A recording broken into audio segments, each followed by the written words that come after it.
Shastri with Sanjeev sir YouTube channel पर आपका हार्दिक अभिनंदन है। 1857 के विद्रोह के बारे में आज ये वीडियो लेकर आए हैं। वीडियो में बने रहिए। देखिए, भारत में ब्रिटिश शासन के प्रथम 100 वर्ष, देखिए कुछ इम्पोर्टेंट मिल जाता है। 100 वर्ष में कई बार ब्रिटिश सत्ता को भारतीयों से चुनौतियाँ मिली और इसमें असैनिक उपद्रव, स्थानीय बगावतें शामिल थी।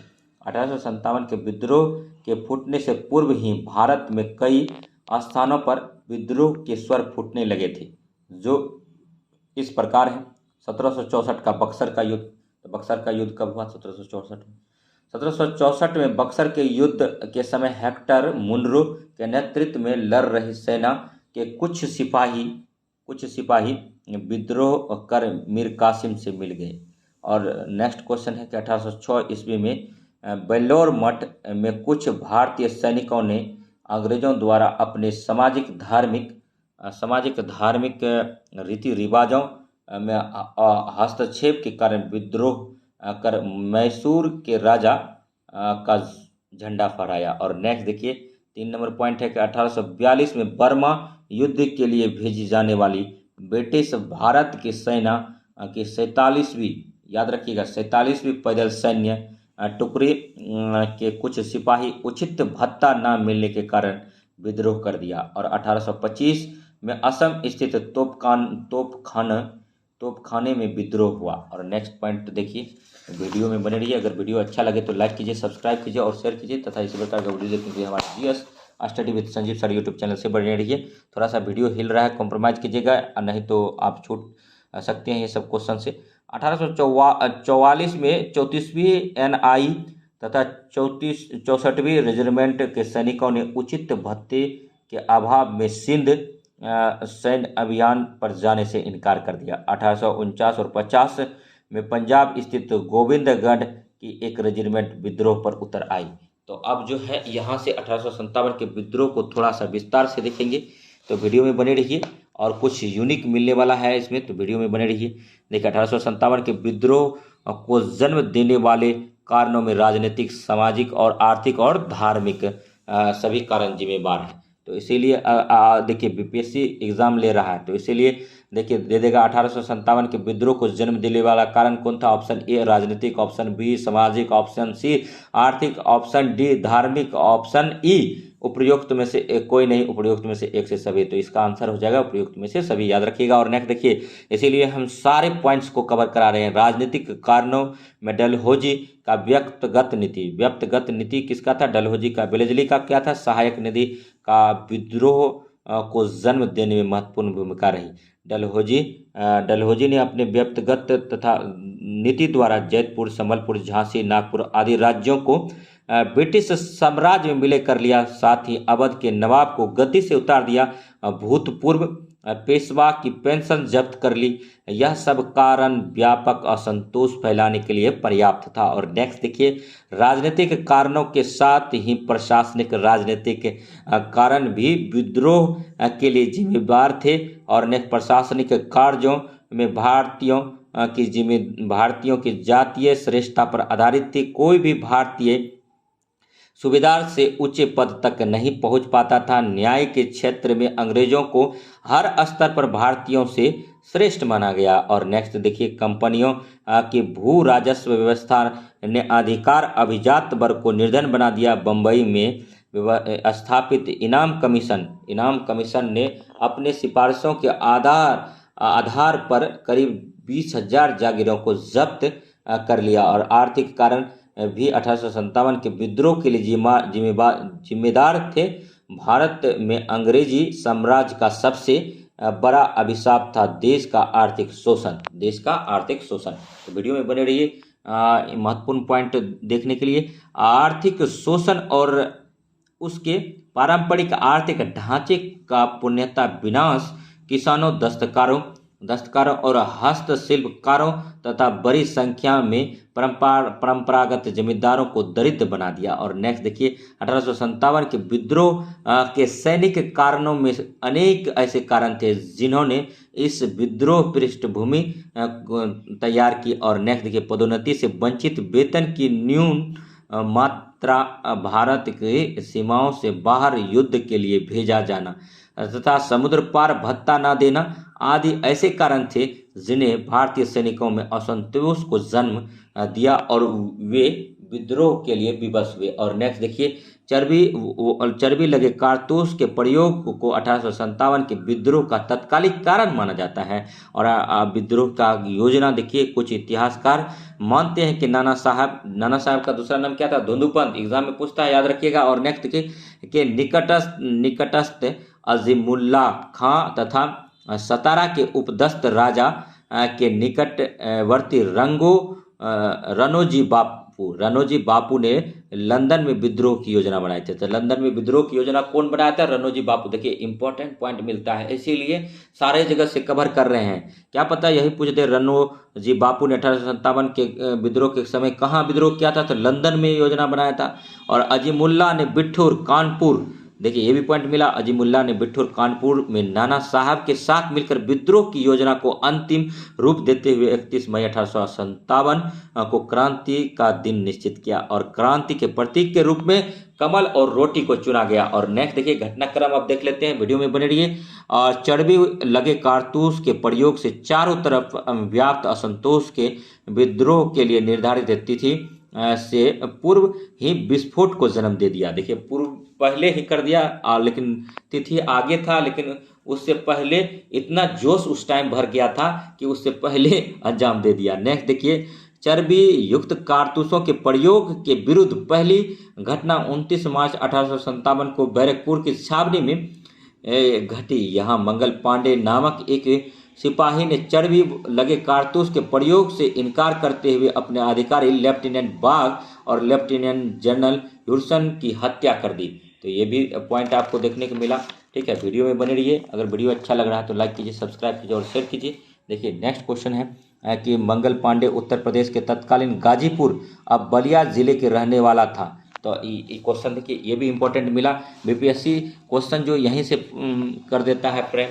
ठीक है, तो इसीलिए अगर आप सारे बुक को नहीं कवर करके जाएंगे तो आपका काम नहीं बनेगा। मंगल पांडे उत्तर प्रदेश के तत्कालिक गाजीपुर अब बलिया जिले के रहने वाला था। कहाँ का मंगल पांडे कहाँ का रहने वाला था?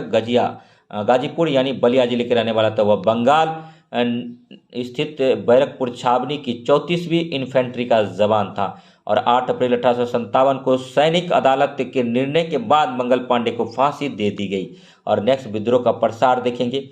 ये भारतीय स्वतंत्रता हेतु प्रथम सशस्त्र विद्रोह 10 मई 1857 को मेरठ स्थित छावनी 20 NI, देखिए याद रखिए 20 NI तथा 3 LC की पैदल टुकड़ी ने चर्बी वाले कारतूस के प्रयोग से इनकार कर विद्रोह कर दिया। और शीघ्र ही विद्रोहियों ने अपने उच्च अधिकारियों की हत्या कर दिल्ली की ओर रवाना हो गए। और नेक्स्ट दिल्ली पर अधिकार कर मुगल बादशाह बहादुर शाह द्वितीय को पुनः भारत का सम्राट और विद्रोह का नेता घोषित कर दिया। देखिए क्या बहादुर शाह द्वितीय को क्या घोषित किया? तो भारत का सम्राट शाह ए आलम द्वितीय बोला जाता है इसको, और विद्रोह का नेता घोषित कर दिया गया। नेक्स्ट पॉइंट है, कानपुर 5 जून 1857 को विद्रोह की शुरुआत हुई। और यहाँ पर पेशवा बाजीराव द्वितीय के दत्तक पुत्र नाना साहब यानी धुंधुपंत इसका नाम था। दत्तक पुत्र किसको बोलते हैं? गोद लिया पुत्र को बोलते हैं। ने विद्रोह को नेतृत्व प्रदान किया और जिसमें उनकी सहायता तत्या टोपे ने की। और नेक्स्ट देखिए पॉइंट है, दिल्ली में 82 वर्षीय बहादुर शाह। तो बहादुर शाह का पूछ देगा उम्र कितना था? तो 82 वर्षीय था, याद रखिएगा।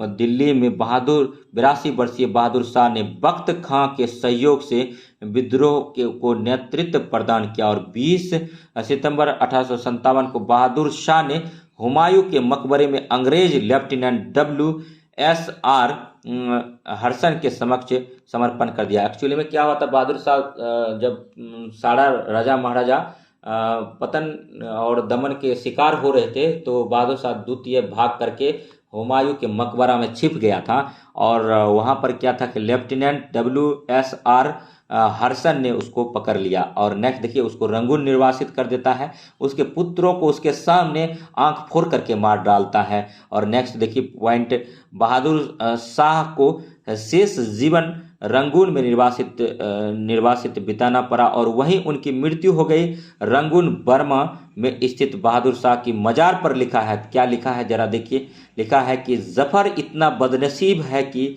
उसे अपनी मातृभूमि में दफन के लिए 2 गज जमीन भी नसीब ना हुई। जफर इतना बदनसीब है कि उसे अपनी मातृभूमि में दफन के लिए 2 गज जमीन भी नसीब नहीं हुई। तो ये कथन लिखा हुआ कहाँ लिखा हुआ है? बहादुर शाह के मजार पर लिखा है। बहादुर शाह का मजार कहाँ है? तो रंगून बर्मा में है। और तो ये तमाम जानकारी था, इसीलिए कहते हैं हाथ कंगन को आरसी क्या, पढ़े लिखे को फारसी क्या। बस साथ जुड़े रहिए और पढ़ते रहिए। नॉलेज जितना अच्छा रहे, ज़्यादा होगा उतना अच्छा है और उतना अच्छे अच्छे एग्जाम को करेक्ट कर पाएंगे आप। देखिए, लखनऊ में 4 जून 1857 को विद्रोह की शुरुआत हुई। बेगम हजरत महल ने अपने अल्पायु पुत्र ब्रिजेश कादिर, नाम था ब्रिजेश कादिर, को नवाब घोषित किया तथा लखनऊ स्थित ब्रिटिश रेजिडेंसी पर आक्रमण किया। और नेक्स्ट देखिए, लखनऊ के बाद बेगम हजरत महल ने मौलवी अहमदुल्ला के साथ शाहजहांपुर में विद्रोह को नेतृत्व प्रदान किया और वे शीघ्र पराजित हो गई और भागकर नेपाल चली गई, जहां उनकी गुमनाम मौत हुई। तो गुमनाम मौत किसका होता है नेपाल में? हजरत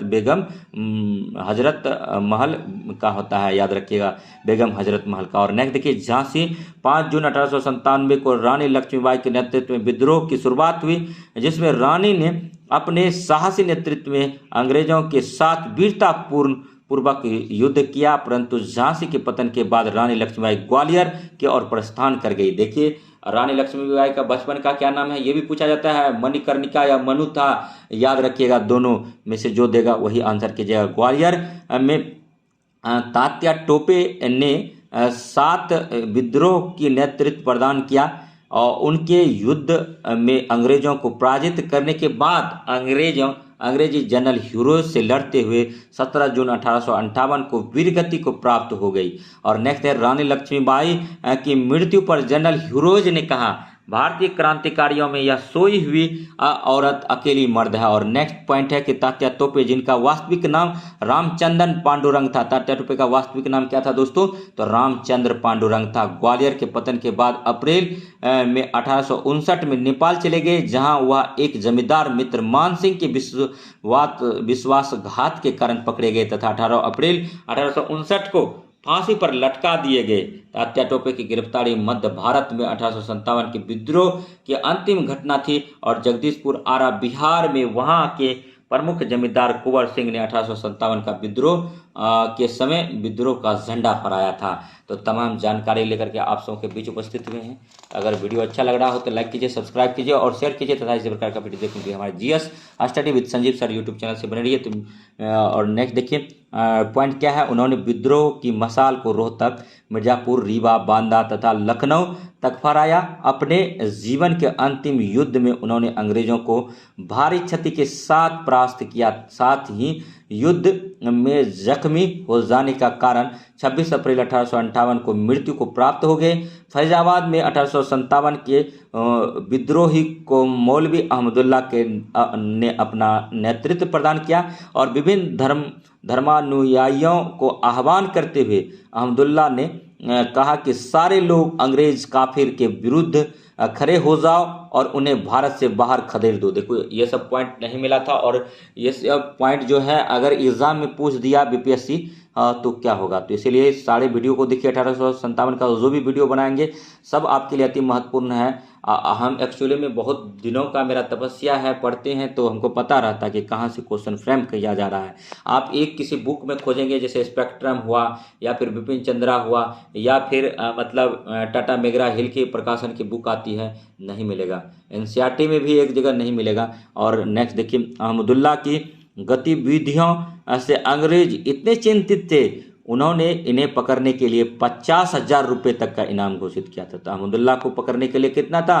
50,000 का इनाम घोषित किया था, नगद इनाम।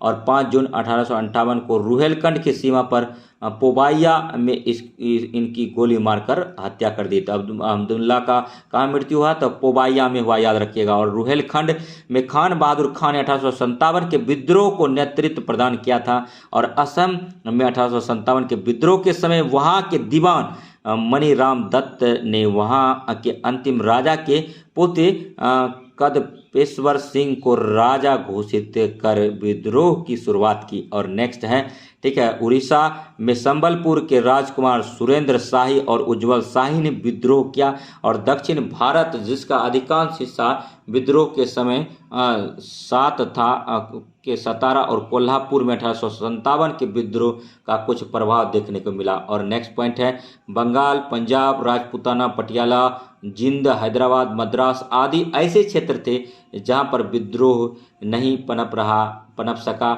यहाँ के शासकों ने विद्रोह को कुचलने में अंग्रेज सरकार की मदद भी की। और बंगाल के जमींदारों ने विद्रोही को कुचलने में अंग्रेजों की मदद की थी। और बंगाल जो है मतलब अंग्रेजों का ही साथ दिया था। और नेक्स्ट देखिए, 1857 के विद्रोह में व्यापारिक पढ़े लिखे लोग, भारतीय शासकों ने हिस्सेदारी नहीं ली थी। तो पूछा जाता है कि 1857 के विद्रोह में किसने भाग नहीं लिया था? तो व्यापारी नहीं लिए थे, पढ़े लिखे लोग नहीं लिए थे, भारतीय शासकों ने हिस्सेदारी नहीं ली थी। जो कहीं ना कहीं पीड़ित थे उन्होंने ही लिया था, बड़े बड़े जिम्मेदार जैसे बाबू वीर कुंवर सिंह। ठीक है, उसके बाद फिर ठीक है, तो साहूकार तो साफ ही नहीं लिए थे, मध्यम वर्ग अछूते रह गए थे, शिक्षित वर्ग। तो इसमें जो लड़ा था, ठीक है, व्यापारी, पढ़े लिखे और भारतीय शासक नहीं लड़े थे, याद रखिएगा। और विद्रोही के सफलता के कई कारण थे, जिन्हें प्रमुख था एकता, संगठन और साधनों का न्यूनता मतलब अभाव था। और आधुनिक शस्त्र नहीं थे, आधुनिक हथियार नहीं थे, और जैसे टेलीफोन वगैरह की सुविधा मतलब भारतीयों को नहीं मिला था, अंग्रेजों को मिल रहा था। उसके पास, इंडियन के पास मतलब सीमित संसाधन थे, उसके पास असीमित संसाधन थे। तो कई योजना इनके पास नहीं था, विजन नहीं था, दूरगामी सोच नहीं था। बस अपने स्वार्थ के लिए सभी राजा महाराजा जो एकजुट हुए थे, लड़ रहे थे। ठीक है, कहीं ना कहीं सबका मतलब अंग्रेजों के द्वारा दमन किया गया था और उसमें रोष व्याप्त था। विद्रोह की ना तो कोई सुनियोजित योजना थी, ना कार्यक्रम, इसीलिए यह सीमित, असंगठित, स्थानीय होकर रह गया। और विद्रोही के बारे में जॉन लॉरेंस ने कहा, यदि उनमें विद्रोहियों में एक भी योग्य नेता रहा होता तो हम सदा के लिए हार जाते। अब विद्रोही का स्वरूप देखिए। 1857 के विद्रोह के स्वरूप के बारे में इतिहासकार में मतभेद है। यह विवाद मुख्य 3 बिंदुओं पर आधारित है। सैनिक विद्रोह एक राष्ट्रीय संघर्ष, भारतीय स्वतंत्रता का प्रथम संघर्ष और सामंतीय असंतोष और उस पर प्रतिक्रिया। 1909 में प्रकाशित बी.डी. सावरकर की पुस्तक first war of Indian independence. देखिए यहाँ से क्वेश्चन पूछा गया बीपीएससी में कि फर्स्ट वार ऑफ इंडिपेंडेंस पुस्तक किसका है? बी.डी. सावरकर का। कब लिखा है? तो 1909 में लिखा है। और भारत का प्रथम स्वतंत्रता संग्राम ने इस धारणा को जन्म दिया। और 1857 का विद्रोह एक सुनियोजित राष्ट्रीय स्वतंत्रता संग्राम था। और नेक्स्ट देखिए, सावरकर के मत से सहमति व्यक्त करते हुए डॉक्टर एस.एन. सेन ने अपनी पुस्तक 1857 में विचार व्यक्त किया कि जो कुछ धर्म के लिए लड़ाई के रूप में शुरू हुआ वह स्वतंत्रता संग्राम के रूप में समाप्त हुआ। तो नेक्स्ट देखिए, ये भी याद रखिएगा लाइन। और नेक्स्ट पॉइंट है कि सावरकर और सेन के विचारों के प्रति पूर्ण असहमति व्यक्त करते हुए डॉक्टर आर.सी. मजुमदार ने कहा कि तथाकथित प्रथम राष्ट्रीय संग्राम ना तो पहला ही ना ही राष्ट्रीय तथा ना ही स्वतंत्रता संग्राम था। और ब्रिटिश कंजर्वेटिव पार्टी के सांसद बेंजामिन डिज़रायली ने कहा, यह एक राष्ट्रीय विद्रोह था, यह एक राष्ट्रीय विद्रोह था, यह एक राष्ट्रीय विद्रोह था। अब देखिए इंपॉर्टेंट क्वेश्चन आ रहा है, इसको ध्यान से देखिए। यहाँ से क्वेश्चन निसंदेह आपके एग्जाम में दिखने को मिलेगा। अगर आप छूट गए तो छूट जाइएगा। फर्स्ट देखिए, 1857 के विद्रोह पर आधारित प्रमुख पुस्तक हैं। तो first war of Indian independence BD. Savarkar का है। और नेक्स्ट देखिए, द ग्रेट रिवेलियन जो है अशोक मेहता का है। Sepoy mutiny and the revolt of 1857 R C. Majumdar का है। 1857 एस.एन. सेन का है। Theory of the Indian mutiny 1857 तथा civil rebellion in the Indian mutinies 1857 से 59 ए.बी. चौधरी का है। और peasants and the Raj Eric Stokes का है, और रिबेलियन 1857 पीसी जोशी का है। History of the Indian mutiny T R Holmes का है। Indian mutiny of the 1857 GB मालसेन का है। और ए हिस्ट्री ऑफ द सिपाही बार इन इंडिया JWK का है। और द सिपाही mutiny of 1857 A social studies and analysis AP Chattopadhyay का है। Recent writings on the revolt of 1857 के सैन गुप्ता का है। और असबाब ए बगावत ए हिंद भारतीय भाषा में, ठीक है, विद्रोह की प्रथम पुस्तक वह the college of the Indian revolt sir Sayyid Ahmad Khan का है। और नेक्स्ट अब पॉइंट देखिए क्या है कि 1857 के विद्रोह के स्वरूप एक दृष्टि देखिए, इतिहासकार विद्वान और विद्रोह का स्वरूप के मालसेन, ट्रेवलियन, सर जॉर्ज लॉरेंस व सिले एंड सर सैयद अहमद खां। यह पूर्णतः सिपाही विद्रोह था। इन सभी इतिहासकारों ने इसको माना है कि यह पूर्णतः सिपाही विद्रोह था। कहीं अलग अलग सेपरेट करके लिख लीजिएगा और याद कर लीजिएगा, ठीक है। और अगर आप BPSC प्योर BPSC देना चाहते हैं तो तमाम क्वेश्चन को कई बार देखिए, ठीक है। और टीचर एग्ज़ाम के लिए 1-2 बार देख लीजिए। और थोड़ा वीडियो जो है सीरीज में चल रहा है। 1857 का टॉपिक ही बहुत बड़ा, अगर विपिन चंद्रा और स्पेक्ट्रम से कराते तो शायद कई दिन लग जाते। अगर आप लोग कहिएगा तो उसको भी करा देंगे, लेकिन फिलहाल डॉक्टर ईश्वरी प्रसाद बोला यह स्वतंत्रता संग्राम था। और मिस्टर KAB चौधरी बोला कि एक सामंती प्रतिक्रिया थी। डॉक्टर रामविलास शर्मा डफ मालेसन बोला कि जनक्रांति थी। बेंजामिन डिजरायली अशोक मेहता बोला यह राष्ट्रीय विद्रोह था। जेम्स ऑड्रम W टेलर बोला अंग्रेजों के विरुद्ध हिंदू मुस्लिम षड्यंत्र था। LR रीज बोला कि ईसाइयों के विरुद्ध धर्म युद्ध था। सर JKE बोला श्वेतों के विरुद्ध काले लोगों का संघर्ष कहा। और रॉबर्ट एवं श्रीमती कुपलैंड बोला मुस्लिम विद्रोह कहा। और मतलब पर्सिवल स्पीयर बोला प्राचीन पुरातनवाद भारत का अंतिम प्रयास। और TR होम्स बोला सभ्यता पर बर्बरता का संघर्ष था। वीर सावरकर पटाभी सीतारमैया बोला यह सुनियोजित स्वतंत्रता संग्राम था। कार्ल मार्क्स बोला 1857 को एक राष्ट्रीय क्रांति कहा। RC मजुमदार तथा कथित प्रथम स्वतंत्रता संग्राम ना तो प्रथम ना राष्ट्रीय और ना स्वतंत्रता संग्राम था। P रॉबर्टसन बोला कि 1857 के विद्रोह एक सैनिक विद्रोह था जिसका तत्कालीन कारण चर्बी युक्त कारतूस था। और डॉक्टर SN सेन बोला यह विद्रोह राष्ट्रीयता के अभाव में स्वतंत्रता संग्राम था। और 1857 का परिणाम 1857 के विद्रोह के असफल होने का तत्काल बाद ब्रिटिश क्राउन ने कंपनी से भारत पर शासन करने के सभी अधिकार वापस ले लिए। तो ये टोटल जो था 1857 के विद्रोह से था। और नेक्स्ट देखिए कुछ पॉइंट यहाँ पर भी हैं। देखिए 1 नवंबर 1858 को इलाहाबाद में आयोजित दरबार में लॉर्ड कैनिंग ने महारानी की उद्घोषणा को पढ़ा। याद रखिएगा, उद्घोषणा में भारत में कंपनी के शासन को समाप्त कर भारत का शासन सीधे क्राउन के अधीन कर दिया गया। और एक भारत मंत्री या सचिव तथा 15 सदस्यों वाली इंडिया काउंसिल की स्थापना की गई। उद्घोषणा में गवर्नर जनरल कैनिंग को वायसराय की उपाधि प्राप्त हुई। और 1858 के विद्रोह के बाद ब्रिटिश सरकार द्वारा सेना के पुनर्गठन के लिए स्थापित पील कमीशन की रिपोर्ट पर सेना में भारतीय सैनिकों की तुलना में यूरोपियन का अनुपात बढ़ा दिया गया। और नेक्स्ट देखिए सैनिक भी भर्ती हेतु एक रॉयल कमीशन गठित हुई। कौन सा कमीशन गठन हुआ? तो रॉयल कमीशन गठित हुआ। और तथा बड़ी कुटिलता से फूट डालो राज करो की नीति का अनुसरण करते हुए सेना के रेजिमेंटों को जाति, समुदाय और धर्म के आधार पर विभाज्य किया गया। और भारत रजवाड़ों के प्रति विजय और विलय की नीति का परित्याग सरकार ने राजाओं को गोद लेने की अनुमति प्रदान की। तो तमाम जानकारी था। और अगर वीडियो अच्छा लगा तो लाइक कीजिए, सब्सक्राइब कीजिए और शेयर कीजिए तथा इसी प्रकार का वीडियो देखने के लिए हमारे GS study with Sanjeev sir YouTube channel से बने रहिए। तो मिलते हैं नेक्स्ट वीडियो में, तब तक के लिए धन्यवाद। जय हिंद, जय भारत।